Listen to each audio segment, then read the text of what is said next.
Hello, and welcome back to Living a Culture of Life podcast by Human Life International. I'm your host, Colleen, and I'm so excited to have you with us today. On today's episode, Father Shenan Boquet and I discuss our new Holy Father, Pope Leo XIV. Father Boquet had the opportunity to be in Rome when Pope Leo was elected, so he shares what it was like to be there in the crowd at St. Peter's, waiting for our new Holy Father to walk out on the loggia.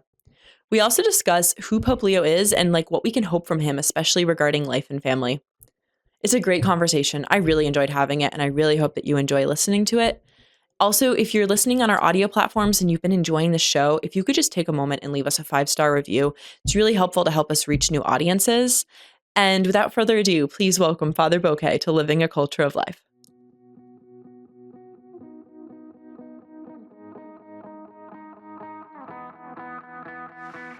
Welcome back to the podcast, Father. Colleen, great to be back with you once again. It's great to have you here and have you back from your trip to Rome, which is obviously going to be an exciting part of today's episode because we're talking about Pope Leo's election, and you were there in St. Peter's Square for this, right? That's correct. Let's just start. Tell me about that. That is so cool that you got to be there. Sure. And so just for our listeners, this was a mission that was already set up before Pope Francis became very ill. I was there in January for meetings because our library, our office in Rome. So I'm there, sometimes 3 or 4 times a year for various meetings and events. And so this was set up in advance.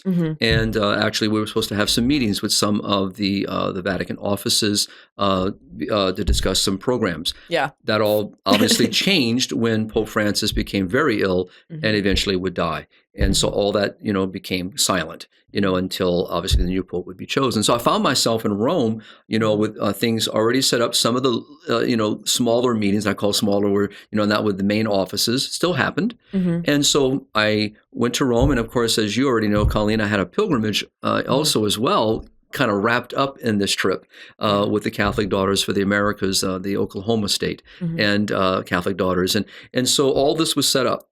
So I left on May the 7th, the day the conclave began. And I arrived on the actual day, and that evening on May the 8th, that Pope Leo's name would emerge on the loggia. And so it was really a day of great excitement because we all knew, Father Giordano, our director in Rome, said, you're actually going to be here. He said, I still think it's remarkable that you're coming at this pivotal time. And for myself, this is the first time I have been present for a conclave, present when the Holy Father walks out on the loggia. I was present for his first Regina Caeli on that Sunday. That's cool. I wasn't able to participate in the first Mass at St. Peter's because I was left that day for a pilgrimage. And so it was, the air, the energy, and I know we're going to talk more about that, was just, it's just, since everyone was so excited, people were really anticipating, and you could feel that in the air. And a lot of people were asking questions, who could it be? Everyone had their front runners, and we'll talk a little bit more about that as we go a little bit further in. What was it like being there? So were you there when the white smoke appeared, or did you go to St. Peter's after that happened? I was not far. I was actually at Sancta Spiritus, Holy Spirit, which is really right on the not less than like a block away from St. Peter's. And actually, I was with several priests. We had been doing interviews. I had done several interviews for public radio, TV, some secular press called. So Father Giordano and I were kind of tagging on different interviews. And so we weren't far from Sancta Spiritu, and we were actually gathered, with several priests, that evening. And we knew it's interesting, some of the priests with us were some of the secretaries to some of the cardinals in the conclave. Oh, cool. So we're meeting with and talking, and everyone's sharing ideas and thoughts about, what could possibly happen. And, all of it is possibly happen. No one really knows what will actually happen until we see white smoke. And so we're all sitting down that evening about 5:30. Were you at the wine bar? We actually at the little pub right across from Sancta Spiritu where we all met. And we had actually already had one drink together. And again, place is full, mostly clergy. Right, people all over the place because everyone's kind of anticipating, and there was a general feeling that we could see something with the 6 o'clock. But most as we got closer, we kind of felt maybe not till tomorrow. And then everyone's got their live, feed. Well, and then so it was supposed to be a smoke that was supposed to come out around the time of 5:30, and it was like 6 something by the time it came out, because I was watching the updates. Correct. And I was like, I just kind of hit the point where I'm like, there's no smoke. They're probably just going to wait till the 7 p.m. vote, release the black smoke for both of them together, and like, Correct. we're not going to see any smoke. And that's kind of what we all were thinking. Yeah. And then there was a family, a young family behind us, and they were watching the same feed, and they're the ones that actually said it's white smoke. Now we're looking at this and going, it looks gray, it doesn't look very white, but then as time would go forward, and then you just got to listen for the bell. Yeah. That is the clarification, what color it actually is. And it was white, but it had a little, wasn't as pure white. Well, apparently with the second vote that day, it was black originally, and then the color faded and it looked white. Oh. And then the bells started ringing for the Angelus. Right. And so people were like very confused. Right. But the moment you heard the bells, so immediately we literally just all rose. The bar and the little pub and restaurant that we were all in next to the church emptied, and of course the owner was laughing, like, y'all go and so we ended up meeting back there later that evening, just to kind of gather our thoughts and be together and have something to eat. And it really was a great excitement. So we all made our way towards St. Peter's Square, and of course by the time we even got there, which is barely a block, I mean, St. Peter's itself, the piazza itself is filled. They're not letting anyone into the piazza itself. Now we're filling the outside of the colonnade, going down the main high street that people often see the Vatican from. And it was really fun because the guards, the police, and military are all there. I mean, they're barricading, they're fixing all this. And so when a couple of us as clergy, when they saw us, they let us get a little closer in. Nice. And I lovingly say this but some religious sisters comes in. And I always say, sisters go where no one can go. And it was the funniest thing because she was handicapped, but I picked on her a little bit because they had a wheelchair. I said, "You're using that to get closer, aren't you?" And she just smiled at me and said, "I know." But she was able to get all those sisters just pull, like found an ambulance, just pushed everything. Sisters in Rome, they know where they want to go, and they get there by hook or by crook. So they got literally to the very front of the barricade. I'm not surprised. And then the rest of us. So it really was it's an excitement because now we have a pope. Yeah. And now the spirit changes, in there. Everyone around us and everyone's kind of piled into each other, very close knit, and people are talking, they're wondering, people are trying to take pictures. Everyone's watching the loggia, you're waiting to see the curtains pull, all this is happening. And then you hear people, kind of thinking about who they think it is. And there was a group of priests in front, and they're kind of saying, who their bet was. And they're joking with you. I wonder if I'm going to win the bet. And so it really was. And you had religious, you had laity, you had young, you had older people, but everyone is just this anticipation, a joyful anticipation, an exciting moment.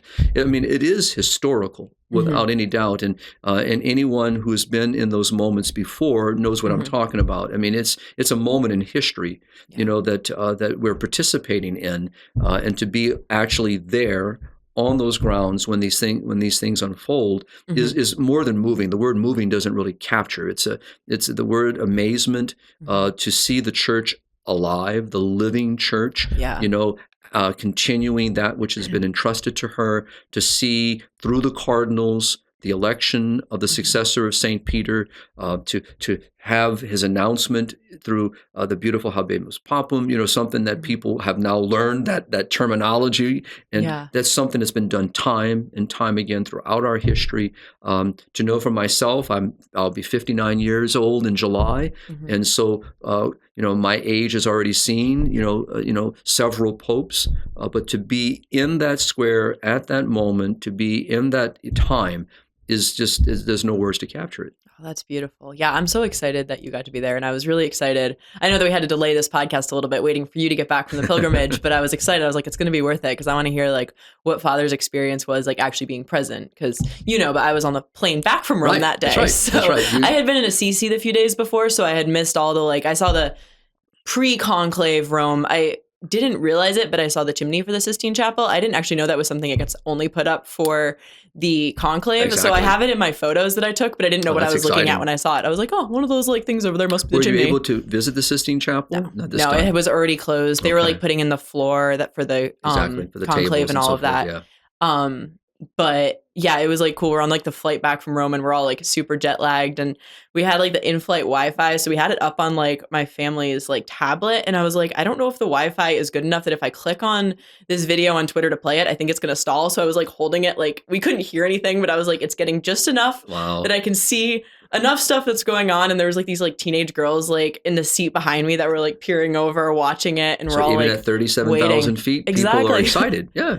Yeah. I mean, it was, it is a global event. I mean, it's a global impact. I mean, here is the universal supreme pastor of the church, that is affecting over 1.4 billion people around the world, but affects everything from state level to the levels of missionary work around the world. This is a global impact. I mean, it involves all of us. It was really cool just to see how like everybody was interested in it. And he like came out on the loggia just as we're like about to like land. So I was like afraid the stewardess was going to say like put the tablet away, and I was no, I want to watch this happen. But it was fine. He came out before we landed. But we were there hearing all the chattering. Probably about 50 minutes before the announcement came, in the sense of the loggia, the curtains pulling. And so it really, so we all just standing there, and, and people are, again, everyone's trying to, not everyone, trying to jockey their positions, trying to get a little closer. But I mean, once you were where you are. And so people just started raising phones. And so I had a group of religious sisters behind me,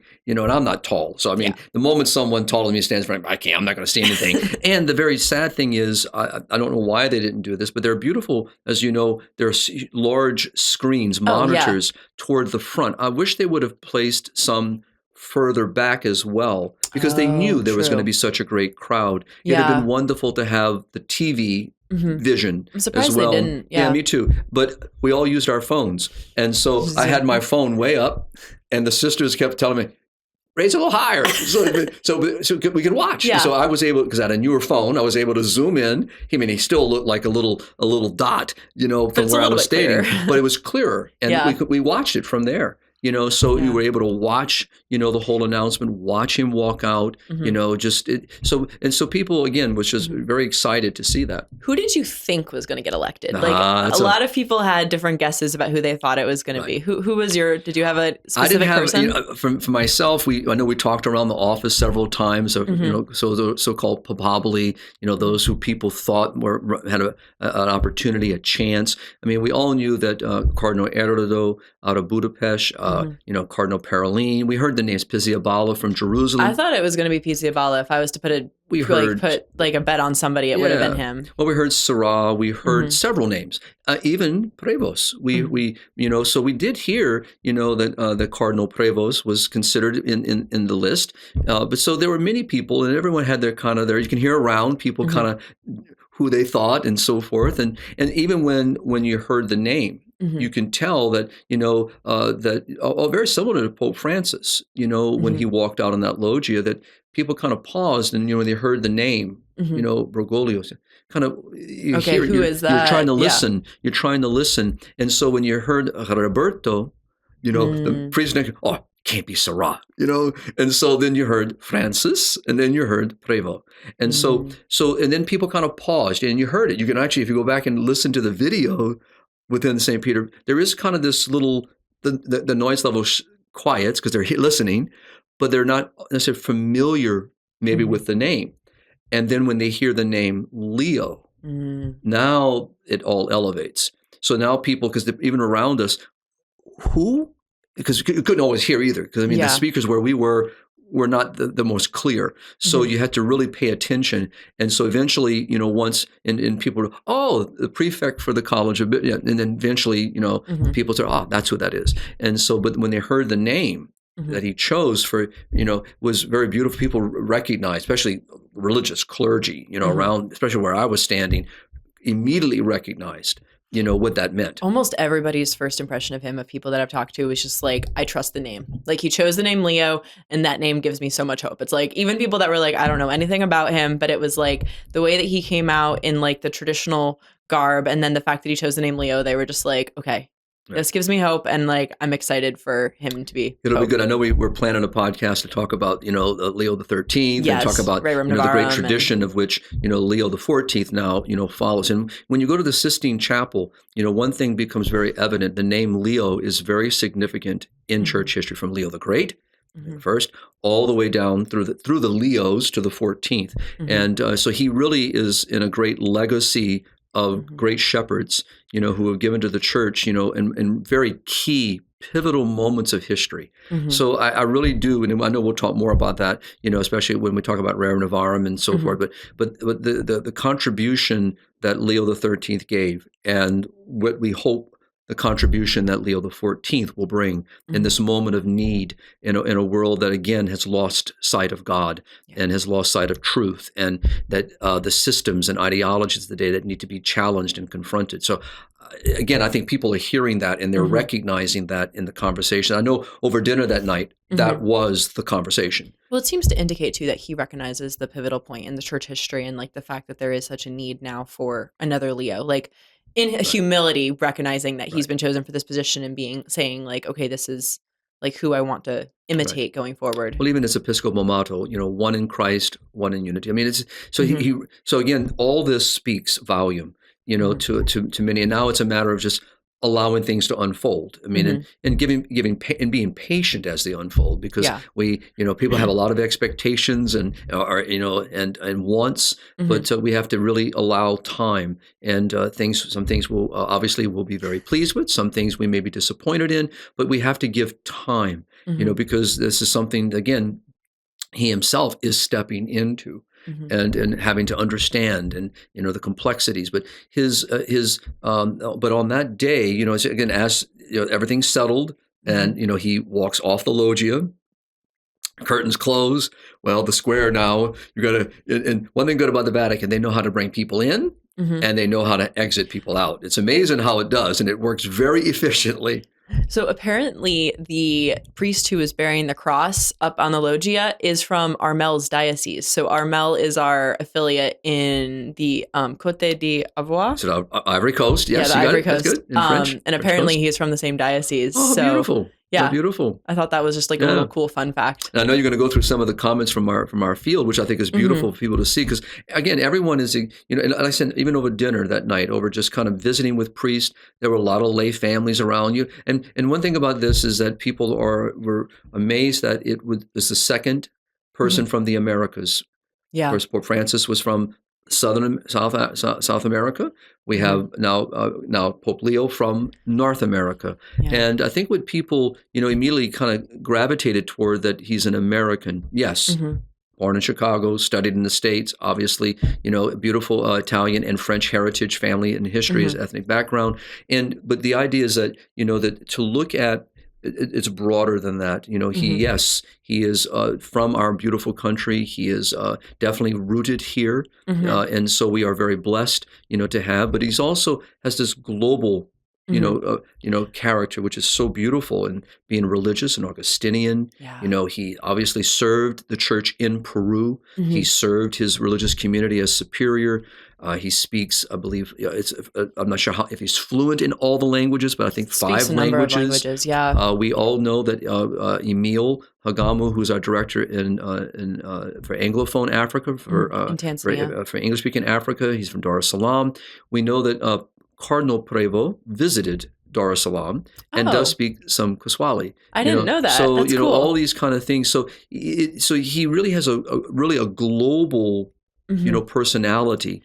Well, that was one thing that Roxada, another one of our missionaries from Venezuela, was saying. She was saying the fact that he's from the U.S. and spent so much missionary time in Peru. Like, he has a uniquely broad perspective. And, like, that's just, like, a really beautiful part of, like, obviously, as the head of the Universal Church, it's helpful sometimes to not have, like, your mind, like, I don't want to say be constrained by where you're from, but to be able to like recognize like, okay, I've lived in this area. I'm from this, like recognizing kind of the different moving parts of the Universal Church. Exactly. And which means he can address and will address, obviously back to the name, will address the issues that affect capitalism, the issues of socialism, Marxism, all the various ideologies that we're dealing with. So he can understand that because he's lived in each of these environments. Lek and Eva, who are our missionaries in Poland, were also saying that apparently he spent some time in Krakow in the 80s learning basically how to lead the Augustinian order and like the church under communism, which I thought was that's something I haven't heard anywhere else. So I thought that was a fun fact from them as well. That's one thing I think as time unfolds, I already know that EWTN, for example, and several have some books coming out. So people were obviously doing their homework probably on several. Yeah. Have a bunch of books and to draft. Be prepared, just kind of draft things and looking at, especially, and so now I'm not saying the book is, I don't know if the book is out yet, but I know that it's been advertised. One of the funniest, unique things about that to me was obviously as soon as he was elected, I looked him up and his Wikipedia page was 2 paragraphs. They'd already changed the name to Pope Leo. This is a few minutes afterward. But every time I refreshed the page, there was more and more and more to the Wikipedia article. So I saw the Wikipedia article get built as and that was just a cool thing to see what got added, what was available. And we'll see what people have written, what we know. We know that, obviously he was using social media before as a bishop. We do know his involvement in the pro-life movement in Peru, so there are lots of things out there, and I think we're going to learn more about our beautiful Pope and his journey, and that we're going to be able to learn more about who he is, and also just to see possibility where we will be heading. I think right now it's people again just have a lot of expectation, and I can only imagine the amount of weight on his shoulders as he's being pressured from many directions to address many issues. But I thought his opening homily with the cardinals was very beautiful. Again, speaking of unity in Christ, what does that mean? He recognized what has been entrusted to him. He spoke as the Pope. And I thought that was also very telling, that he understands the role and responsibility that has been entrusted to him. I thought that was, well spoken. He was clear. I think, many of the opening, his Regina Coeli message on the family, to the youth, to be not afraid. He spoke about vocations. It was very beautiful to hear. And to see our Holy Father, and as I say this, I am not speaking ill of anyone that was his predecessors, but to see him sing the Regina Coeli, to lead us in the Regina Coeli, I think also was very, very beautiful for people to see that, he is sharing in this prayer with us. He's not just leading us he's actually leading us in the chant. He's leading us. And people saw that, and you can hear around people, he's singing. He's singing. He's leading. So people can see this. So there is a great joy, even getting into the Father Giordano walked from our office, which is only about maybe 3 blocks away from St. Peter's Square, and we had to fight, quote, the crowd, and go through security, and it was just to get into the piazza before the Regina Coeli. Yeah. And we were lucky to get there right as it was getting ready to start. And so we were not able to see, I could see just the edge of the loggia. Okay. Because remember, he came to the loggia of St. Peter's. Yeah. Normally it would be from the papal apartment you would see. But this was his first from the loggia. So we were right on the edge, so I had to watch the big monitor, which was great because I got a close-up view of him, and he was just beautifully, joyfully smiling, happy, greeting, and just and again just spoke very clearly. And I think that's going to be something that's going to be very, very beautiful for us. We need the clarity, the voice to be clear with us. And another thing, obviously this doesn't affect how clear he is in his teaching, but one thing I've just heard kind of people commenting about that they appreciate is that he just seems very comfortable praying in Latin, and a lot of people are just noting that it's I don't know.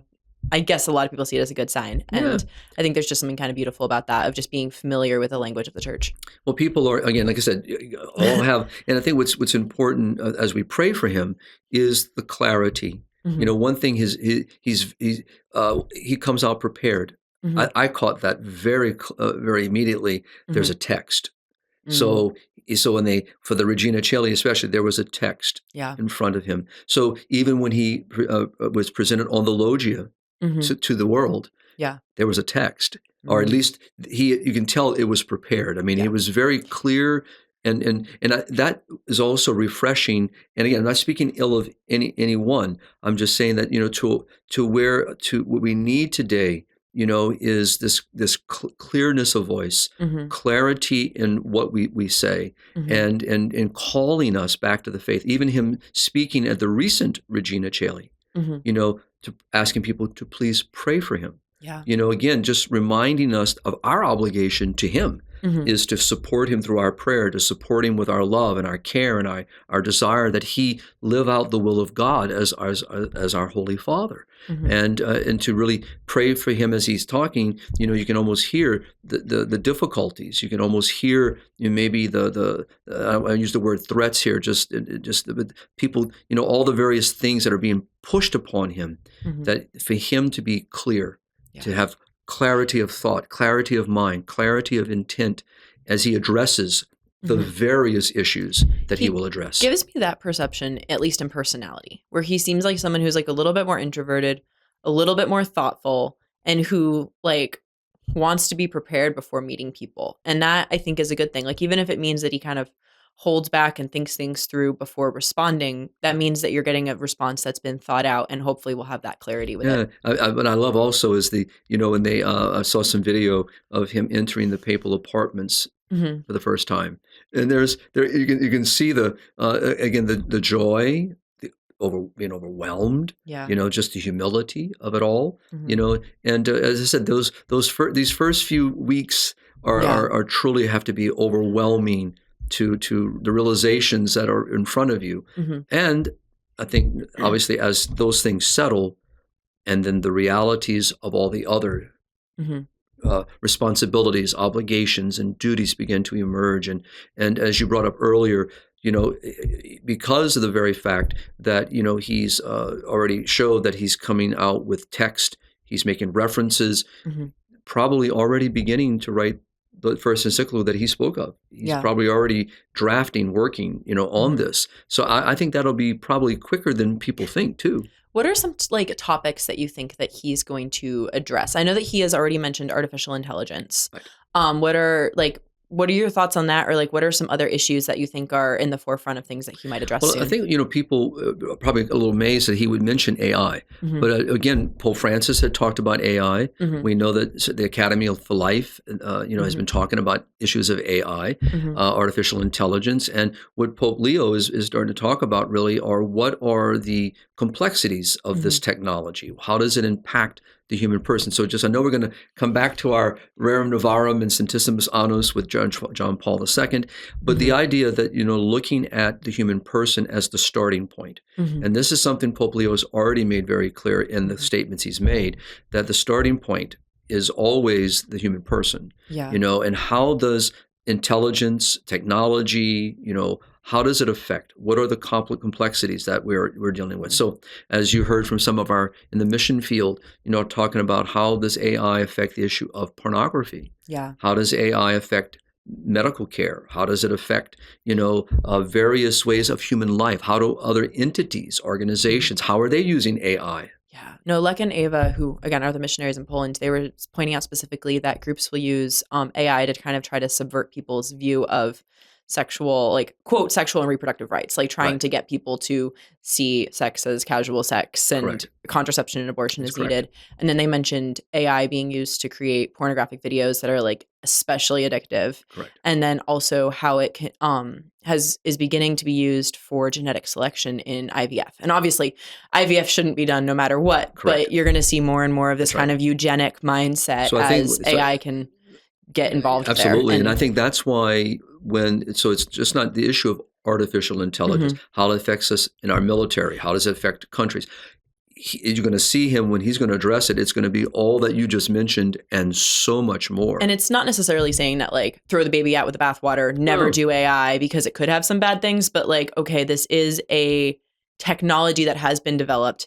Is there a way that it can be used to serve the human person in a good way? That's right. And then what are the dangers, and how do you make sure that how do you keep those dangerous things from happening, and then prudentially handle right. any benefit that it could bring to I humanity. definitely foresee him going back to Centesimus Annus and to many other documents since that wonderful reflection of John Paul II on the anniversary, 100th anniversary of Rerum Novarum, Leo XIII. Yeah. And I can almost see Pope Leo taking that path, and then expounding on these issues and expanding the thought. Because, one thing about technologies, we've said many times from our podcast, whether we're dealing with medicine, various scientific breakthroughs, these are all technologies, they're tools, they're instruments, but they all are meant to serve true, authentic human flourishing. Yeah. And when we violate that dignity of the human person, so I can definitely see Pope Leo speaking to all those complexities. Yeah.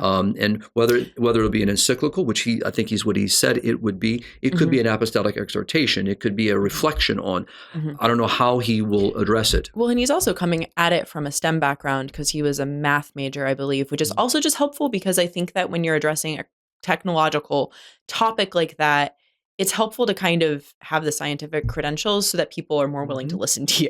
Yeah. Like that sounds like bad. Like obviously you should be able to listen to the Pope and his like guidance on something, but I think it just helps when you can see like what is the science side, what is the technological side, as well as like what are the moral implications. Right. Yeah, and he's going to be drawing from so many resources within the church itself. I mean, obviously the Academy for Science, the church itself is heavily devoted and engaged in this conversation. So, I definitely foresee, this being a very detailed, because, and at the same time, it's an emerging science. It's still growing. It's changing daily. I mean, as it improves and builds on itself. So it's going to be a constant conversation that we will have to have. But again, if we just turn the focus of the technology toward the human person and authentic human flourishing that respects human dignity and serves human dignity, then this great science can be of great benefit to humanity. And this is what I foresee, Pope Leo, as Pope Francis was beginning to do,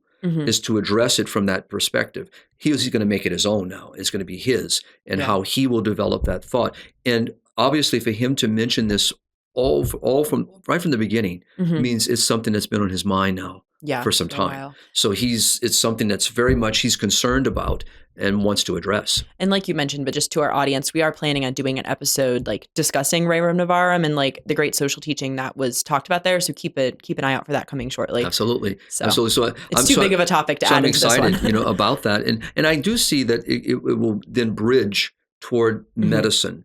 How it'll bridge probably conversations that he's going to have eventually about the various ideologies of government around the world. You can see him addressing various issues. So transgenderism, you can see how that will be addressed. You can see all these complexities come to bear. Yeah, for sure. So I'm excited. I'm actually excited. I'm looking forward to what it will be. I really am. And I think it's important to bring it to the forefront because, like, obviously I've heard about the development of AI kind of going on in the cultural conversation for a while, but like I feel like his mentioning it kind of brought to the forefront of my mind of like, oh yes, this does affect life and family. This does affect a lot more than like how is it being used to like, I don't know, generate writing material or generate like replace people as robots and like things like that. And I think people will probably remember the church is always advocating for her principles. So this is where he is going to shine as every pope is called to in these moments of teaching. What are those objective principles? What are those principles that guide science, guide our approach? Those I think he's going to reiterate. And maybe there will be needs for clarity. Maybe there'll be some things that need to be, in a sense, cleared up, a language that needs to be refocused. All that's going to come to bear. And it won't be his last. I mean, the topic it will have to be addressed continually. Yeah. And also what I think will be important, and you asked, in the sense of what do I think the first one will be or how will he address it? I can see this moving also through the various dicasteries and the various academies at the Vatican. So how will this first encyclical, apostolic exhortation, however he will address, how will that then begin to transmit and then transform and transfer to the various offices, curial offices, dicasteries, academies, and how we address these various topics. So it's not just going to be a single document that's just written, as we all know as Catholics. It's going to very much impact, many areas of the church's discipline and her teaching and the formation of conscience. So this is going to be a very pivotal. I mean, John Paul's landmark encyclicals were just that. They were landmark. Yeah. I think this will probably be, Pope Leo's landmark encyclical because he's already laid the groundwork. Yeah. The name he's chosen already kind of tells you how social doctrine is going to be addressed.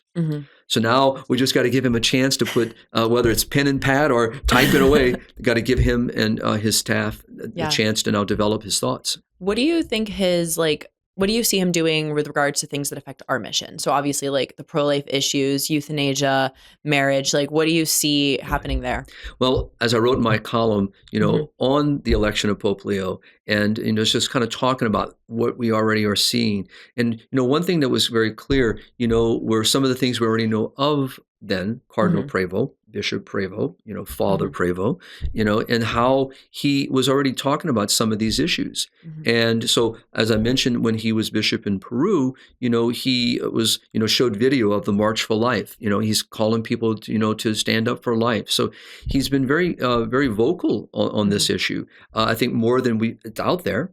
I think we're going to hear more about it as people, begin to talk more about it. And I think this will be very important to him. He's already spoken of it. Matter of fact, his homilies, some of his comments he's made, he's talked about, the support and protection of human life, protection of our elderly, and our handicapped, our vulnerable. He's already talked about, which is a consistent message. And he talked about marriage being between a man and a woman as well, He did. Right? He's already made it very clear, which has already raised the ire of those on the far left and those who do disagree with the church's teaching and the natural law. And so he's been very clear on that. So he's already stirring the pot and showing consistency and constancy in teaching. And re-echoing with the church. And when he called for the youth, I mean, it was a brief comment, but he's basically picking up what John Paul said, when he came on the loggia, be not afraid. Or in his first homily, be not afraid, open the doors to Christ. Pope Leo has kind of just turned the words a little bit, but they're very similar. And he's doing the same thing. And he's calling the world, especially our young people. And what we're noticing in many, which has not been discussed by Pope Leo yet, but what we're noticing between two different generations, that the millennials who have basically in a way rejected the new generation, it seems to be turning in a different direction. And I believe that, that this is where he's going to land. And he's already speaking to them. He's already addressing them. And you heard that actually during the announcement of Pope Leo in St. Peter's Square. I mean, there's a lot of young people there. There are a lot of young people. It was because it coincided with when Blessed Carlos Acutis was supposed to be canonized. And so I think it was, I follow the account, The Catholic Traveler, who's like this Catholic pilgrimage leader who just like has an awesome account with all sorts of like cool stuff. And so he was chronicling the entire thing from St. Peter's. And he was just, I think it was he who was talking about how you're going to have all this mainstream media here who's going to try to spin this narrative like the church is dying. The church needs to like, become like, get in with the modern age to be able to attract the young people. And he's like, that narrative isn't going to be able to land when this is like literally the weekend that was the Jubilee of Teenagers and when Blessed Carlos was supposed to be here. And a lot of people came anyway. And so like the square was packed with young people. And there's something beautiful about that coinciding with when our new Holy Father was chosen. Nothing is a coincidence with God. And so also along the pilgrimage that I was on and directing, lots and lots of young people. I mean, matter of fact, one night in the place place where we were staying, we couldn't even hear ourselves think because the place was packed full of young people. We couldn't even hear ourselves. I was on a pilgrimage too, and it was the same thing. We were like all having dinner one night, and this like horde of young people came in, and they were chattering so loud, and it was like so much enthusiasm. It was a bunch of middle schoolers, and it was like. And Pope Leo's words, like a few days later, of like children being a volcano, like young people being a volcano of life. Everyone in our group was like, that was the kids. That's it. Well, this one group, I only found out later, they come from Pope Leo XIII school.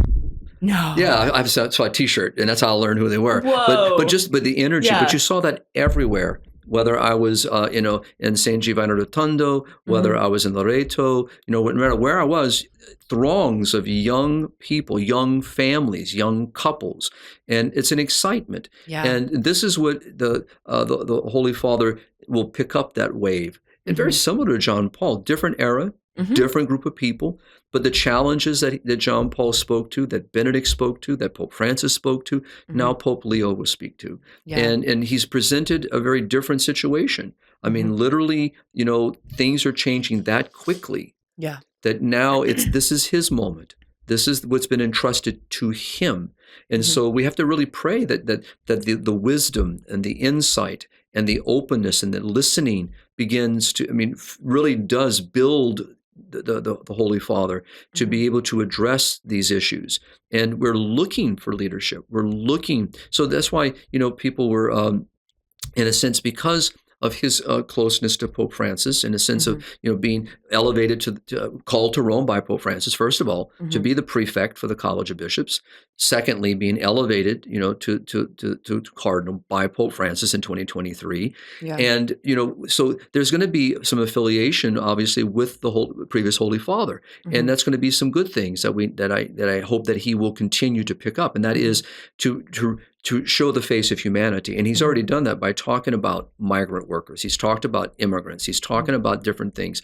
And people are trying to, sadly, pigeonhole him. Mhm. I would just call us to really just be patient. It's my posture as well, Mhm. to allow him to articulate on these various topics Mhm. and very important subjects that need to be addressed, and what he will address in them. What he Mhm. said in the past may come back to the light, may be different, may be nuanced now, may be very different, because he is, the Holy Father. So he's speaking on a different level, in Mhm. a very different accountability. And so, but to me, to show the face of humanity, this is something Pope Francis really worked tirelessly to do. Mhm. And that's what drew people to Pope Francis, Yeah. was the fact that he kept speaking about the humanity, Yeah. speaking about the humanists, which has been dehumanized. We have so dehumanized people that this is part of, again, where I believe Pope Leo is going to shine, Mhm. because he's going to pick that up. Yeah. And he already has. He's already picking that language up, Mhm. but he's going to make it his own. He's Yeah. going to personalize it. And that's what I want to give time for. And so it's like fishing in a massive ocean. There's Mhm. so many fish to address, and I would just, that's why I'm praying for him. I'm praying, in adoration. I'm praying my rosary, our mass intentions. I know, and I'm not alone. Mhm. We're all praying for him, not only in the Holy Mass by name, as we all do, but we're praying for him because what we want. And I see, you asked a question about in the pro-life movement.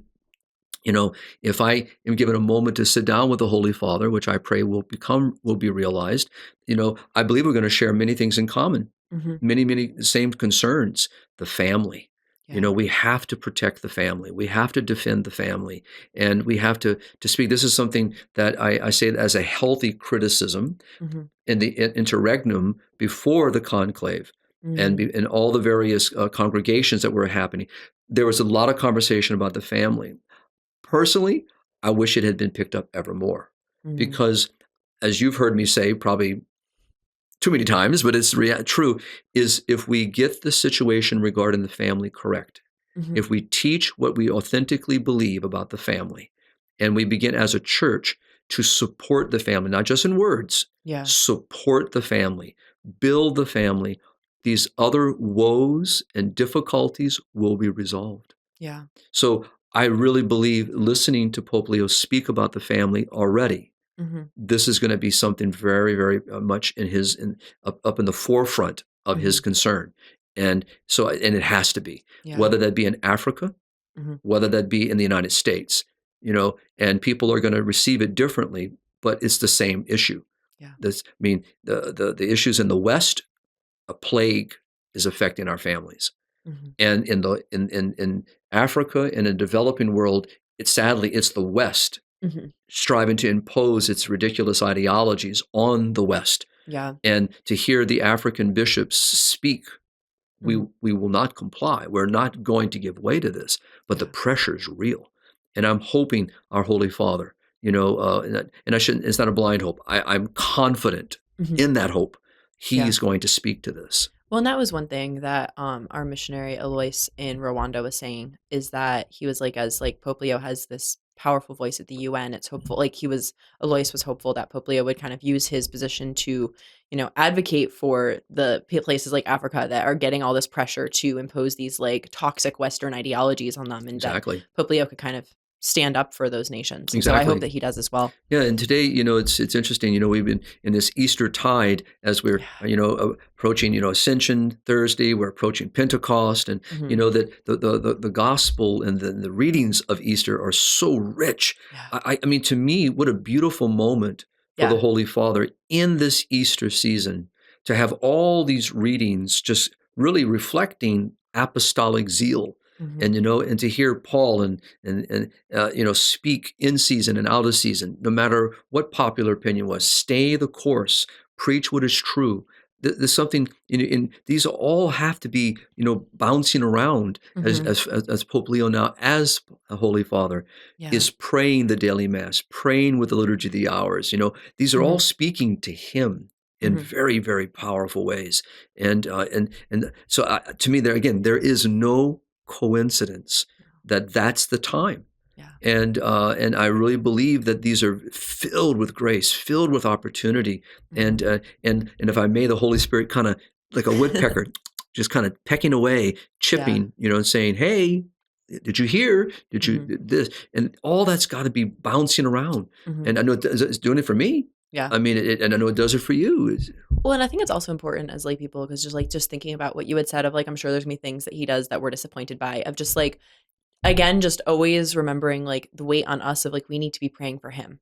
We can't get frustrated with the things he does if we're not praying for him. Right. That's right. Not we should get frustrated with him even if he is we are praying for him, but we do have a duty to our Holy Father to pray for him. And exactly. Forget who it was. I think it might have been Jimmy Akin made a comment of the commandment, honor thy mother and father, also applies to our spiritual fathers. That's and right. We do need to give him that honor and pray for him and pray that he'll be open to the movement of the Holy Spirit. Exactly. And prudential judgments and decisions we can, all of us will, are going to be sometimes happy with and sometimes disappointed with. But, at the end of the day, we just got to keep consistently, as you just said, praying, encouraging, supporting, and where there's a need for healthy criticism, it's healthy criticism, in the sense of bringing things to bear.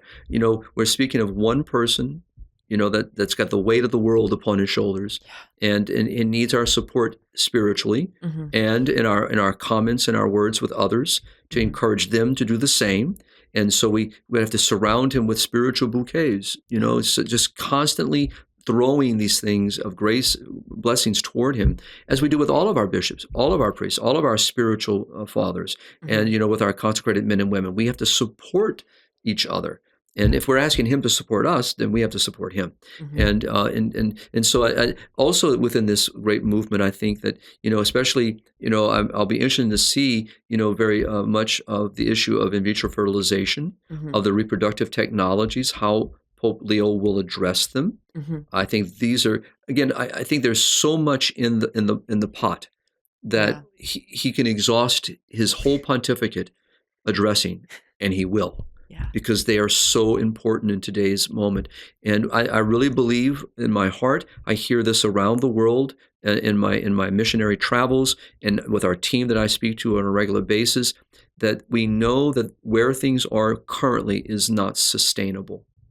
That everything is just spinning itself, into this out of control in the sense of our understanding of the human person, our understanding of human sexuality, our understanding of what it means to be male and female, our understanding of marriage. All these things have been so challenged and so assaulted by very false ideologies that have been building, they're escalating. And that's why in our own country, it's such a tension.